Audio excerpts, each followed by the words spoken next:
सकाळीच कोंबडा आरवाच्या आधी उठून बाप्पाच्या पाया पडून सरळ निघलो वाशिनला जायला. तुम्ही बोला लावरा सकाळी वाशिनला का तर आपल्याला जायचं होतं कर्जतला मॅचसाठी. तर बाबाकडच्या घेतला कर्जत रिटर्नचा तिकीट काढून ना सरळ पोचलो स्टेशनवर. आपल्या ट्रेन होती 60-53, तिच्यामध्ये पण होती मूस गर्दी. तर आपण कसं तरी चरलो ना आतमध्ये, आपल्याला भेटला अथर्व भाई लय लाजत होता. त्याला बोललो तू लाजत बस, तोपर्यंत मी आपल्या टीमवाल्यांना करतो गुड मॉर्निंग.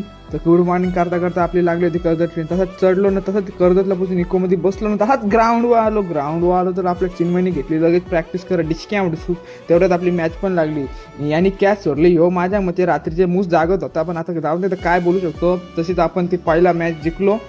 तिथून आपण लगेच पोचलो कॉलेजच्या कॅन्टीनला ना. तिथून अख्खा कॉलेज फिरायला सुरुवात केली ना. आपली होती लगेच मॅच, त्याच्यामुळे आपण लगेच ग्राउंडवर आलो होतो. पोरांना सांगितलं जेव्हाची सवय होईल नंतर फक्त नीट फिल्डिंग करायचं. भाईने जास्तच मानाव घेतला नाही आणि बघा डायरेक्ट डायट टाकली. त्याने टाकलेल्या डायचा फायदा पण झाला, कारण की ती मॅच होती सेमीफायनलला निघायची आणि आपण पोचलो होतो सेमीफायनलला. त्याच्या मला आनंद होता ना. बाहेर येऊन लगेच पॅकअप केला ना, लगेच पोरा मीटिंग भरवली काय खायला जायचं. आणि तिथून लगेच आपण गोल गोल फिरलो.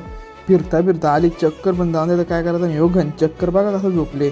इथून आलो कर्जतला भेटली ट्रेननी पोचलो कल्याणच्या पकडली कसारा ट्रेन. त्या ट्रेनला होती मरणाची गर्दी झाली. टिटवाल्याला कमी नाही. तसाच पोचलो वाशिनला आलो. बोलो जरा तोंड बघू ते कसा झाला आणि तिथून भेटली गाडीने. तसाच पोचलो घरी. चला आजच्या दिवसात ठेवलं. जय हिंद जय महाराष्ट्र.